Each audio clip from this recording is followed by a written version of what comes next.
So tonight's episode of NXT had a lot of things happening and honestly so much to be excited about and even more that you can look deeper into. So let's start with that, and I'm going to look at what's happening with Trick Williams and this slow heel turn of his. He's slowly been over the weeks turning more and more heelish, and tonight backstage he was preparing for his match and Javon Evans came up to him and tried to tell him about what happened last week, tried to comfort him a bit. And then Trick said, no, you're never going to be like me and you'll never win a championship. And that kind of pissed Javon off and they went their separate ways until the main event. Now there, Trick Williams defeated Eddy Thorpe in an underground match, probably one of the worst underground matches, but it was all worth it for the ending because Trick Williams called out Oba Femi and told him to bring his belt out here. And obviously Oba Femi is not someone that's going to stray away from a challenge. So he came out, held his belt up, and then Javon Evans also came out and he tried to get Trick's attention, but Trick pushed Javon Evans away and started brawling with Oba Femi, while at the same time this new faction called the Dark State also slowly started coming towards the ring. So a lot happened. It was very insane, very intense, but it was good. It was very good. But eventually, Javon Evans hit Trick Williams with a cutter, and it seems like they're done now. And a really nice detail for me is Trick is doing exactly to Javon what Carmelo Hayes did to Trick back in the past, like pushing your friend away for that championship and not really seeing them as your equal. That's what Carmelo Hayes did to Trick Williams. Trick Williams is doing that exact same thing to Javon Evans now. And I think this could be a really great feud. Now, we might be heading towards a Oba Femi versus Trick Williams feud or a Trick Williams versus Javon Evans feud. And I want to see both. Hell, we probably are going to get Trick versus Javon versus Oba all in one.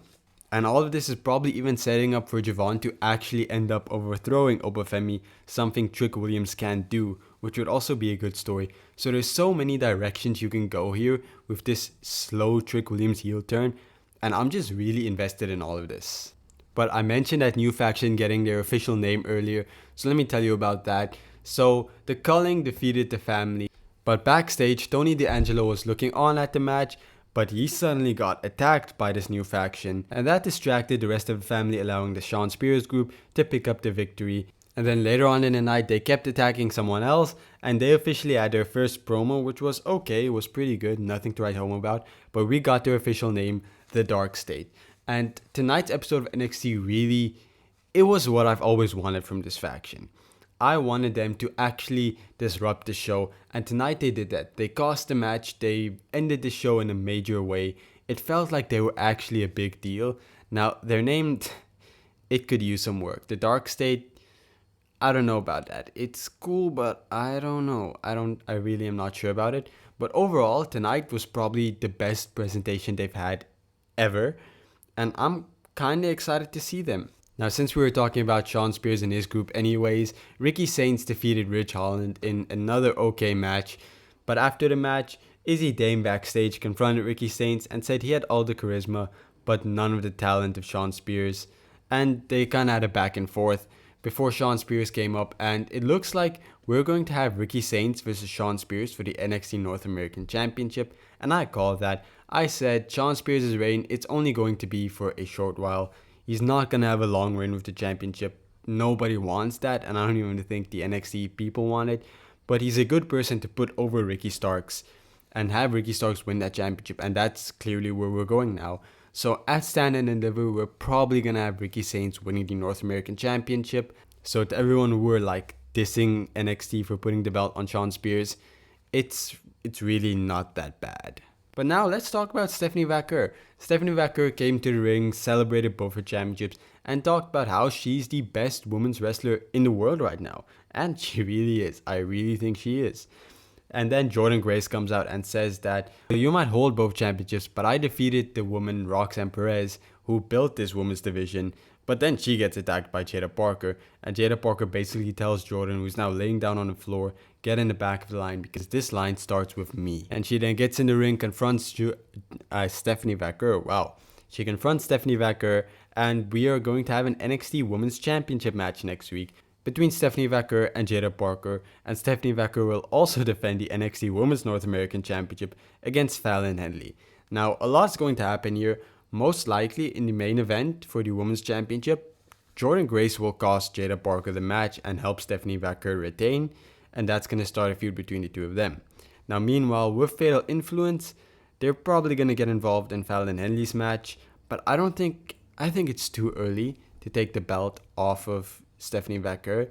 She should have a nice, decent reign with both belts. Not too long, but also not very short. Like, I think 1 week after holding both championships is way too early to just take it off of her and kind of devalues the moment.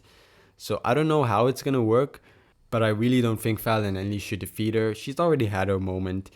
I don't think Fallon Henley should at all take the Women's North American Championship back, but I also don't know how you really get around it. Hey, the rest of the women's division was also on fire tonight. Chelsea Green defeated Soruka for the Women's United States Championship in my favorite match of the night. I really enjoyed it. Chelsea Green and Soruka are some of the best WWE has to offer, some of the best the world has to offer when it comes to women's wrestling, really. And this was a great match. I'm just glad to see Chelsea Green feuding with someone other than Michin for that Women's United States Championship, and this was really a breath of fresh air for me. And then later on, we also had JC Jane defeating Carmen Petrovic because Ashante Adonis kind of cost her the match. Now, I really like Carmen Petrovic. I'm glad this whole Ashante thing was over, but let's not get back to it, please. It wasn't that good. In the moment, it was okay, but looking back at it, it was awful. And I don't want a Carmen and Ashante whole breakup thing. Just split them apart, let Carmen do her own thing. And when it comes to JC Jane, I'm so glad she got a victory. I really missed her being a singles competitor. And then the last bit of stuff, Josh Briggs and Inamura defeat Hank and Tank in an okay match, but I really don't get Hank and Tank, man. They have a look, they have some energy, but I don't connect with them at all. And it's the same for Brooks and Inamura, but to a lesser extent. And Hank and Tank even admit backstage that they don't know what's going on with them. They can't win, and maybe they should stop taking advice from other teams. Then Wesley, Tyson Dupont, and Tyreek Igwe come up to them and tell them that they will never be on the level of the other teams on NXT. And it looks like we're heading to a feud between these two teams. And I mean, Tyson Dupont and Tyreek Igwe are a lot more interesting than Hank and Tank to me at the moment.